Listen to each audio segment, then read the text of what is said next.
Ceritanya dimulai dengan sekelompok tahanan yang baru tiba di penjara Spanyol pada tahun 1976. Manuel, seorang pemuda, adalah salah satu di antara mereka. Dia berjumpa dengan berbagai napi, termasuk Ruby, seorang anak laki-laki berusia 16 tahun, yang juga diperlakukan dengan kejam oleh sipir penjara. Manuel mencoba membela Ruby, namun dia malah ditampar. Kemudian, saat para penjaga dipaksa menanggalkan pakaian mereka, Manuel menolak untuk membeli pakaian dengan harga yang mahal dari salah satu sipir. Dia juga tidak menerima kasur karena tidak punya uang, dan akhirnya harus tidur tanpa kasur serta hanya diberi 1 ember air sehari untuk diminum selama 3 hari. Manuel, karena tidak mandi dengan benar, menderita serangan kutu di tubuhnya, yang semakin memperburuk kondisi fisiknya yang sudah lelah karena kurang tidur. Upayanya untuk mengadu ke sipir penjara tentang ketidakbolehannya mandi tidak berhasil. Namun, di tengah ketegangan dengan sipir, datanglah Blackie, seorang pria yang bertugas di dapur, yang ternyata pernah menjadi tetangga Manuel. Blackie memberikan sebatang rokok sebagai tanda persahabatan. Meskipun begitu, Manuel masih dilanda ketidakpastian tentang masa tahanannya. Rasa frustrasi dan ketidaktahuan akan masa depannya memicunya untuk melakukan protes lagi. Namun, protes tersebut berujung pada kekalahan Manuel oleh seorang sipir bernama Marino setelah Manuel menggedor pintu selnya dengan keras. 3 minggu kemudian, Manuel dipindahkan ke blok penjara utama. Hanya Blackie yang menyambutnya dengan ramah, dan Manuel ditempatkan di sel yang sama dengannya. Di sana, Manuel bertemu Pino, seorang tahanan senior yang ditakuti, yang memiliki koleksi buku dan pakaian bagus. Pino memperingatkan Manuel untuk tidak melanggar peraturannya. Saat kunjungan, Blackie bahagia bersama keluarganya, sementara Manuel hanya ditemui oleh adik pacarnya, Lucia, karena pacarnya sendiri menolak bertemu dengannya. Manuel menjadi target intimidasi oleh Marbella, seorang gangster penjara yang merampas semua pakaiannya seperti yang pernah dikatakan oleh Ramon sebelumnya. Manuel mengalami kesulitan setelah pakaiannya dirampas, dan saat mencoba melaporkan kejadian tersebut kepada sipir, dia malah diminta uang oleh Ramon untuk membuat laporan. Ramon menyindir bahwa di penjara, uang adalah segalanya, bahkan dalam konteks demokrasi. Untungnya, Manuel mendapat bantuan dari seorang tahanan bernama Andres, yang memberinya pakaian gratis dan memperkenalkannya kepada Bonnie, seorang mantan penjahat yang kini menjadi dokter di penjara. Bonnie merawat luka-luka Manuel dan memberinya nasihat tentang ketidakadilan di penjara. Meskipun Bonnie menawarkan Manuel untuk bergabung dengan asosiasi hak-hak tahanan, Manuel menolak karena masih takut akan konsekuensi yang mungkin terjadi. Baginya, rasa takut masih menghantui meskipun ada harapan akan perubahan di masa depan. Blackie mengantar Manuel ke bengkel di mana para tahanan bekerja, sambil menceritakan tentang Marbella, pemimpin kejam di Blok 6 yang merupakan sel khusus. Agustin, kepala bengkel, menyambut Manuel dan memberinya pekerjaan sesuai dengan instruksi Bonnie. Manuel bertanya kepada Blackie tentang Pino, dan dia mengungkapkan bahwa Pino dihukum seumur hidup karena pembunuhan seorang polisi, membuatnya ditakuti oleh semua orang di penjara. Pada hari kunjungan berikutnya, hanya Lucia yang datang menemui Manuel. Dengan bantuan seorang pendeta, Lucia menyatakan dirinya sebagai pacar Manuel. Dalam pertemuan singkat itu, Manuel mengungkapkan alasan di penjaranya karena dituduh mencuri uang perusahaan bersama dengan putra bosnya. Namun, yang sebenarnya mencuri adalah putra bosnya sendiri yang kemudian menyalahkan Manuel, membuatnya merasa dikhianati dan tanpa daya. Demonstrasi para tahanan untuk meminta amnesti menjadi bahan lelucon bagi Blackie dan Pino, yang menganggapnya sebagai harapan yang sia-sia. Meskipun banyak yang mendukung tuntutan mereka, penjaga penjara tetap tidak bersedia memberikan amnesti. Bonnie meminta Manuel untuk melakukan misi rahasia dengan menulis kata amnesti di banyak kertas menggunakan tangan kirinya agar tulisannya tidak mudah dikenali oleh penjaga. Sementara itu, Blackie selalu merindukan keluarganya dan bermimpi untuk kembali ke rumah secepatnya, tetapi harapannya hancur ketika dia diduga terlibat dalam rencana pengungkapan lubang di dapur bersama 2 penjaga lainnya, Emilio dan Blanche. Kabar kematian mendadak Blackie membuat Pino curiga. Dia tidak percaya bahwa Blackie yang sehat bisa meninggal begitu saja. Terutama saat diinterogasi, Pino yakin ada sesuatu yang tidak beres dan merasa bahwa Blackie mungkin dibunuh untuk menutupi sesuatu. Manuel mencoba membujuk Pino untuk menyelidiki kematian Blackie, percaya bahwa Blackie tidak mati karena serangan jantung. Namun, Pino menolak, kehilangan harapan akan keadilan di penjara dan khawatir akan risiko yang terlibat dalam memperjuangkan Blackie. Tiba-tiba, penjara menjadi kacau. Para tahanan menyadari bahwa Blackie mungkin telah dibunuh selama interogasi dan amarah mereka meledak. Para penjaga menyerang para tahanan, dan dalam kekacauan itu, Manuel panik dan membuang surat amnesti yang telah ditulisnya. Tindakan Manuel membuang surat amnesti akhirnya membawanya kepada bantuan yang tak terduga dari seorang pengacara bernama Arnold, yang mengambil kasusnya dan berhasil mengeluarkannya dari sel isolasi. Arnold bekerja keras untuk membatalkan tuduhan terhadap Manuel dan mengajukan konferensi yang dipercepat untuknya. Di bengkel, Agustin menjelaskan tentang perjuangan asosiasi hak-hak tahanan untuk mendapatkan amnesti, sementara politisi di luar sedang berjuang untuk menegakkan demokrasi. para tahanan di penjara juga harus berjuang untuk amnesti dan menggunakan media untuk mendukung tujuan mereka. Manuel mulai mendapat dukungan moral dari Lucia melalui surat-suratnya yang membangkitkan semangat. Namun, di tengah harapan yang tumbuh, kejadian aneh di penjara menimbulkan ancaman bagi para penghuninya, menimbulkan pertanyaan tentang apa yang sedang terjadi. Ketegangan di penjara mencapai puncaknya saat para penjaga secara sewenang-wenang menahan beberapa tahanan tanpa alasan yang jelas, termasuk Agustin, pemimpin Asosiasi Hak-Hak Tahanan. Para tahanan memprotes dengan memotong lengan mereka sendiri sebagai bentuk protes, dipimpin oleh Boni, dan teriakan, amnesti, terdengar terus-menerus. Domingo mencoba meredakan keadaan dengan menjelaskan bahwa Agustin dipindahkan ke penjara lain dan mungkin tidak akan kembali. Namun, penjelasan ini tidak cukup memuaskan para tahanan, dan Boni memanfaatkannya untuk mendesak Domingo membawa media untuk melaporkan kekejaman yang terjadi di penjara. Setelah banyak peristiwa, Domingo akhirnya setuju untuk membiarkan jurnalis masuk ke penjara dan meliput protes tersebut. Kehadiran media membawa perubahan, dan Marino, sipir yang bertanggung jawab, memutuskan untuk menghentikan protes setelah menyadari konsekuensinya yang serius. Para tahanan akhirnya menghentikan aksi protes mereka setelah lelah dan berlumuran darah. Setelah protes berakhir, para dokter mulai merawat para tahanan yang terluka dengan penuh perhatian. Suasana di penjara mulai tenang kembali, meskipun trauma dan ketegangan masih terasa di antara para tahanan. Perjuangan Asosiasi Hak-Hak Tahanan yang didirikan oleh Agustin dan Manuel mulai mendapatkan popularitas, dengan liputan media yang luas baik di radio maupun televisi. Politisi dan aktivis demokrasi juga mulai menyuarakan dukungan mereka terhadap keadilan bagi para tahanan. Pada kunjungan berikutnya, Lucia membawa Manuel salinan surat kabar yang melaporkan perjuangannya dan protes di penjara, memberikan semangat baru bagi Manuel dan rekan-rekan tahanan lainnya. Di luar penjara, para pendukung Manuel membentuk kelompok pembela-pembela dan melakukan protes di depan penjara, menuntut amnesti dan pembebasan bagi tahanan politik.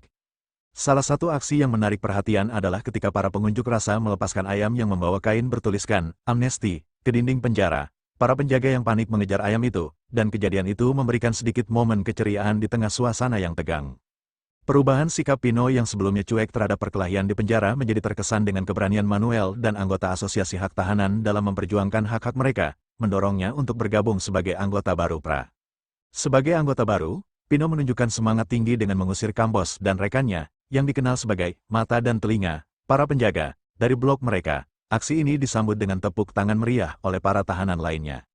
Pada bulan Juni tahun 1977, Spanyol mengalami momen penting dengan pemilihan umum demokratis pertama setelah 40 tahun pemerintahan diktator Francisco Franco. Para tahanan di penjara menyambut momen ini dengan penuh harapan, menandakan awal dari perubahan yang lebih besar di negara mereka. Pino, Boni, dan Manuel bertemu dengan Marbella di sel blok 6, yang memberikan mereka informasi tentang situasi politik di luar penjara dan membangkitkan semangat mereka untuk terus berjuang demi keadilan dan demokrasi. Di sana, mereka juga bertemu dengan Ruby, yang membawa kenangan indah bagi Manuel dan memberi semangat baru. Pino mengundang Marbella untuk bergabung dengan PRA dan mengajukan rencana besar untuk menarik perhatian media dengan membakar penjara, yakin bahwa aksi ini akan memaksa pihak berwenang memberikan amnesti kepada para tahanan. Namun, Marbella menolak rencana tersebut karena khawatir akan membahayakan para tahanan dan menghancurkan kemewahan yang dia nikmati di penjara. Dia memilih mencari solusi yang lebih damai dan aman. Berita tragis tentang kematian putranya membuat Marbella diliputi oleh rasa marah, sedih, dan dendam. Amarahnya tidak bisa ditahan lagi, dan dia tidak bisa lagi menjelek-jelekan kekejaman dan ketidakadilan di penjara. Kematian putranya membuat segala kemewahan dan kenyamanan di penjara tidak lagi berarti apa-apa bagi Marbella. Dia ingin membalas dendam atas kematian anaknya dan menghukum sipir Domingo yang menjadi dalangnya. Ketika Pino dan Manuel kembali dari blok 6, kamar mereka digerebek oleh para penjaga, koleksi buku mereka disita dan dibakar sebagai hukuman atas tindakan provokatif yang dianggap dilakukan oleh Pino. Itu adalah penghinaan yang menyakitkan bagi mereka, melukai lebih dari sekadar koleksi buku mereka. Kekejaman para penjaga semakin memicu semangat pemberontakan para tahanan, yang tidak lagi akan mentolerir ketidakadilan. Ketika pagi menjelang, Pepe tiba-tiba terserang penyakit ayan dengan gejala kejang dan teriakan yang menggema di seluruh penjara. Para penjaga panik dan membawanya ke klinik. Namun ternyata itu adalah akting. Pepe dan para tahanan lainnya merencanakan aksi penculikan untuk menyandera seorang sipir, dengan harapan dapat memperjuangkan tuntutan mereka, termasuk amnesti dan pembebasan tahanan politik. Rencana besar para tahanan akhirnya dilaksanakan, dipimpin oleh Pino dan Boni. Mereka secara serempak memberontak, menghancurkan penjara dan membakarnya sebagai bentuk perlawanan terhadap kekejaman para penjaga. Kekacauan melanda penjara, dengan para tahanan yang menduduki atap sambil berusaha bertahan hidup dari serangan peluru karet yang ditembakkan oleh petugas. Perjuangan berani para tahanan untuk mempertahankan perhatian publik akhirnya membuahkan hasil. seluruh kota mulai bangkit dan menyuarakan dukungan mereka terhadap upaya para tahanan untuk mendapatkan amnesti dan keadilan. Aksi ini menjadi momen penting dalam sejarah Spanyol dan menandakan dimulainya perubahan menuju demokrasi. Setelah kegilaannya di luar penjara, Arnold kembali ke dalam penjara dan meminta beberapa penjaga untuk menghadiri negosiasi. Bonnie dan Manuel, dengan penuh keberanian, setuju untuk mengambil bagian dalam negosiasi yang menegangkan ini. Dalam negosiasi tersebut, Bonnie dan Manuel menyampaikan tuntutan para tahanan, termasuk penarikan petugas polisi dari area penjara, kehadiran hakim sebagai mediator, dan memberikan amnesti serta jaminan kepada tahanan politik. Arnold, yang terdesak oleh situasi dan tekanan publik, akhirnya terpaksa menyetujui beberapa tuntutan para tahanan. Negosiasi ini menjadi langkah penting dalam upaya para tahanan untuk mendapatkan hak-hak mereka dan mengakhiri penderitaan yang telah mereka alami. Setelah kesepakatan yang diharapkan tercapai, para tahanan menyerahkan senjata mereka dengan harapan mendapatkan amnesti dan keadilan. Namun, kebohongan terbongkar ketika salah satu tahanan mengenali hakim yang sebenarnya adalah petugas penjara yang menyamar. Para tahanan kembali terjebak dalam situasi genting setelah penipuan ini terungkap. Penjaga penjara kemudian datang dan brutal memukuli seluruh tahanan sebagai balas dendam karena penipuan yang mereka alami. Manuel dan rekan-rekannya merasakan kekecewaan dan keputusasaan yang mendalam, kembali menjadi korban kekejaman dan ketidakadilan. Malam itu, Manuel dan Bonnie dipanggil secara terpisah oleh kepala lapas, Marino. Marino menawarkan Manuel kesepakatan, dipindahkan ke penjara lain dan dinyatakan bebas setelah menjalani hukuman 2 tahun, dengan syarat menandatangani surat permintaan transfer dan menyatakan tidak akan melakukan pelanggaran lagi. Jika Manuel menolak, dia dihadapkan pada 2 pilihan yang mengerikan, laporan yang dipublikasikannya akan dituntut, dan dia bisa dipenjara selama 10 tahun lagi, atau setiap pelanggaran akan menambah 10 tahun hukumannya. Manuel dihadapkan pada dilema yang berat antara kebebasannya dan prinsip-prinsipnya. Meskipun tawaran Marino menjanjikan pembebasan, Manuel dengan berani menolaknya. Dia menolak untuk tunduk pada penipuan dan intimidasi, memilih untuk tetap teguh pada perjuangannya demi keadilan, meskipun harus menanggung konsekuensi yang berat. Keesokan harinya, ketika penjaga penjara membawa Bonnie keluar dari selnya, terungkap bahwa Bonnie telah menerima tawaran Marino dan setuju untuk dipindahkan ke penjara lain dengan pengurangan hukuman. Para tahanan yang tidak mengetahui hal ini tetap menyemangati Bonnie. Namun Manuel tidak bisa menyembunyikan kekecewaannya. Dia tahu bahwa Bonnie telah menyerah dan memilih kebebasannya sendiri, meninggalkan mereka untuk terus berjuang. Di tengah situasi yang penuh dengan kekecewaan, kedatangan Lucia membawa sedikit kehangatan di hati Manuel yang dingin dan penuh dengan pahit. Lucia mengungkapkan perasaannya kepada Manuel, menyatakan keinginannya untuk bersama dan berjanji kesetiaannya. Kata-kata Lucia membawa sedikit cahaya di tengah kegelapan, memberikan Manuel semangat dan harapan baru. Kisah Manuel dan Pino di penjara LS Pinar memperlihatkan penderitaan dan kekejaman yang tak terbayangkan. Mereka disuntik dengan obat yang membuat mereka menderita, dipaksa beradaptasi dengan rezim kejam para penjaga, dan harus bertahan di tengah tekanan mental yang berat. Meskipun dihadapkan pada situasi yang mencekam, mereka tetap berjuang untuk tetap tegar dan tidak kehilangan harapan. Kembalinya Manuel dan Pino menjadi semangat baru bagi perjuangan pra dan para tahanan lainnya. Mereka terus menggalang dukungan untuk memperjuangkan amnesti dan keadilan di penjara. Di samping itu, aksi pemberontakan yang terinspirasi oleh keberanian mereka mulai merebak di berbagai penjara di seluruh Spanyol, menandakan semakin meluasnya perlawanan terhadap kekejaman dan ketidakadilan sistem penjara. Dengan semangat yang berkobar, para pejuang terus mengajukan permohonan kepada pemerintah demi memperoleh keadilan yang telah lama mereka perjuangkan. Meskipun tantangan yang dihadapi masih besar, semangat perlawanan mereka tidak pernah padam. Perjuangan mereka menjadi simbol perlawanan terhadap ketidakadilan dan penindasan, dan mereka siap untuk terus berjuang hingga mencapai kemenangan yang mereka harapkan. Manuel dengan bijak mengungkapkan keraguan dan kekhawatirannya terhadap janji Valdez. Dia menyadari bahwa meskipun janji reformasi dibuat, implementasinya bisa jadi sulit dilakukan, terutama jika tidak ada kontrol yang kuat atas perilaku para penjaga penjara. Dalam rangka untuk memastikan bahwa janji-janji reformasi dipatuhi, Manuel menekankan pentingnya pengawasan independen dan transparansi dalam sistem pidana. Dia menyarankan pembentukan badan independen yang bertanggung jawab untuk memantau dan mengevaluasi kondisi di dalam penjara secara teratur. Valdez mengakui kekhawatiran Manuel dan menjanjikan untuk mempertimbangkan saran-saran tersebut dalam perencanaan reformasi sistem pidana. Dia berjanji untuk bekerja sama dengan para pemegang saham dan masyarakat sipil untuk memastikan bahwa perubahan yang dibutuhkan benar-benar terwujud. Meskipun masih ada keraguan, Manuel merasa optimis bahwa langkah-langkah menuju reformasi sudah diambil. Dia berkomitmen untuk terus memantau proses tersebut dan memastikan bahwa tuntutan para tahanan dipenuhi dengan benar. Manuel merasa curiga dengan pertemuan antara Ruby dan Domingo, terutama setelah melihat percakapan mereka. Keberadaan Campos, yang dikenal sebagai informan, semakin memperkuat kecurigaannya. Dia merasa bahwa ada sesuatu yang tidak beres dan mulai mempertimbangkan langkah apa yang harus diambil selanjutnya. Meskipun demikian, Suasana di penjara terasa lebih tenang dan penuh harapan. Para tahanan merasa semakin dekat dengan amnesti yang mereka perjuangkan, dan Manuel merasa tanggung jawab untuk melindungi keamanan dan keadilan di dalam penjara. Dengan hati-hati, Manuel memutuskan untuk mengamati situasi lebih lanjut sebelum mengambil langkah apapun. Dia merencanakan untuk memantau aktivitas Ruby, Domingo, dan Campos secara diam-diam, sambil terus memperjuangkan hak-hak para tahanan dan menjaga semangat perlawanan yang membara di antara mereka. Kematian Marbella menimbulkan banyak pertanyaan dan kebingungan di antara para tahanan, termasuk Manuel. Motif Ruby dan peran Campos dalam tragedi ini menjadi fokus perhatian Manuel, yang ingin mencari tahu kebenaran di balik pembunuhan tersebut. Dia merasa tanggung jawab untuk mengungkapkan kebenaran dan memastikan bahwa keadilan ditegakkan di dalam penjara. Dengan hati-hati, Manuel mulai mengumpulkan informasi dan memeriksa jejak-jejak yang mungkin mengungkapkan motif dan keterlibatan Ruby serta peran Campos dalam kejadian tragis ini. Dia siap melakukan apapun yang diperlukan untuk mengungkapkan kebenaran dan memastikan bahwa keadilan dilakukan untuk Marbella dan para tahanan lainnya.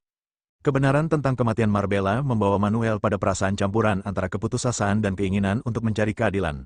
Meskipun mengetahui motif dan pelakunya, keputusan penolakan amnesti menambah rasa kecewa dan frustrasi dalam perjuangan Manuel dan para tahanan lainnya. Meskipun demikian, tindakan Ruby memberikan sedikit cahaya harapan bagi Manuel. Meskipun terlibat dalam peristiwa tragis tersebut, Ruby menunjukkan tanda-tanda penyesalan dan kebaikan, memberikan Manuel 2 bungkus rokok sebagai bentuk pengakuan atas kesalahannya. Hal ini menunjukkan bahwa bahkan di tengah kegelapan dan kekejaman, masih ada ruang untuk kebaikan dan pengampunan. Meskipun harapan untuk amnesti pupus, Manuel dan para tahanan lainnya mungkin akan terus berjuang, tidak hanya untuk kebebasan fisik mereka, tetapi juga untuk keadilan dan martabat yang telah mereka perjuangkan. Keputusan penolakan amnesti mungkin menjadi pukulan berat, tetapi semangat mereka untuk berjuang mungkin tidak akan padam begitu saja. Manuel dan Pino menghadapi tantangan yang besar dalam menjalankan rencana pelarian mereka. Waktu yang terbatas dan risiko yang tinggi menambah tekanan pada situasi mereka. Namun, semangat mereka untuk mencapai kebebasan dan keadilan terus membara. Dengan tekad yang kuat, mereka mulai menggali terowongan bawah tanah dengan menggunakan lift tua sebagai titik awal. Setiap hari, mereka bekerja tanpa kenal lelah, berusaha menyelesaikan terowongan sebelum tim anti pelarian merenovasi penjara. Mereka harus berhati-hati agar tidak terdeteksi oleh para penjaga penjara atau tim renovasi. Setiap suara atau gerakan yang mencurigakan bisa membahayakan rencana mereka. Namun, semangat perjuangan mereka tidak padam. Mereka terus maju, dengan harapan bahwa kebebasan akan menjadi hadiah dari kerja keras dan ketekunan mereka. Keputusan Manuel dan Pino untuk mengajak Ruby dan Campos bergabung dalam rencana pengungsi merupakan langkah yang berani dan penuh risiko. Meskipun mereka tahu bahwa Ruby dan Campos terlibat dalam kematian Marbella, mereka memilih untuk melihat potensi manusia dalam situasi yang ekstrim. Ini juga merupakan langkah strategis karena menambah jumlah orang dalam rencana pelarian mereka dapat meningkatkan peluang kesuksesan. Ruby dan Campos, meskipun awalnya mungkin ragu, akhirnya menerima tawaran tersebut. Mereka juga ingin melarikan diri dari kekejaman dan ketidakadilan di penjara. Meskipun dengan cara yang lebih darurat, semua anggota tim menyadari bahwa keberhasilan pelarian ini akan sangat penting bagi masa depan mereka. Dengan tim yang terbentuk, Manuel, Pino, Ruby, dan Campos bekerja sama untuk menyelesaikan terowongan mereka dan mempersiapkan diri untuk pelarian yang berisiko tinggi. Mereka menyadari bahwa ini adalah peluang terbaik mereka untuk mendapatkan kebebasan dan keadilan yang mereka dambakan. Meskipun mereka juga menyadari bahwa perjalanan ke depan akan penuh dengan tantangan dan bahaya. Rasa frustrasi dan keputusasaan yang dirasakan oleh Manuel adalah wajar mengingat situasi yang dia hadapi. Setelah bertahun-tahun berjuang dan menantikan keadilan, hanya untuk terus dihadapkan pada janji kosong dan penundaan, rasanya seperti sebuah pukulan yang telak. Semangat perjuangannya mulai terkikis oleh rasa putus asa, dan keinginannya untuk mengetahui kapan persidangannya akan dimulai semakin besar. Dengan rencana pelarian yang matang dan kesempatan yang datang tepat pada waktunya, Manuel dan Pino melanjutkan langkah mereka menuju kebebasan. Dengan hati-hati, mereka menjaga agar tidak tertangkap oleh penjaga yang waspada saat mereka menjalani rute pelarian mereka. Setiap langkah diambil dengan hati-hati, karena satu kesalahan kecil pun bisa berarti akhir dari rencana mereka. Saat mereka mendekati terminal bus, Manuel dan Pino merasakan getaran kegembiraan dan kelegaan yang mendalam. Mereka hampir bisa merasakan udara bebas yang menanti di luar penjara. Namun, mereka juga menyadari bahwa perjalanan mereka belum selesai. Mereka masih harus melewati banyak rintangan dan bahaya untuk mencapai kebebasan sepenuhnya. Dengan perasaan campur aduk, Manuel dan Pino berpisah untuk memulai babak baru dalam hidup mereka masing-masing. Meskipun perpisahan itu pahit, mereka tahu bahwa kebebasan yang mereka raih nilainya tak ternilai. Dengan tekad yang kuat dan harapan yang menginspirasi, mereka melangkah maju ke masa depan yang tak terduga, siap untuk menghadapi segala rintangan yang mungkin muncul di depan mereka. Dengan uang dari Pino sebagai bekal, Manuel siap untuk memulai babak baru dalam hidupnya. dia akan menggunakan pengalaman dan pelajaran yang dia dapatkan selama di penjara untuk membantu orang lain dan terus berjuang untuk keadilan dan kebebasan. Meskipun jalan ke depan mungkin sulit, Manuel bersiap untuk menghadapinya dengan kepala tegak dan hati yang penuh semangat.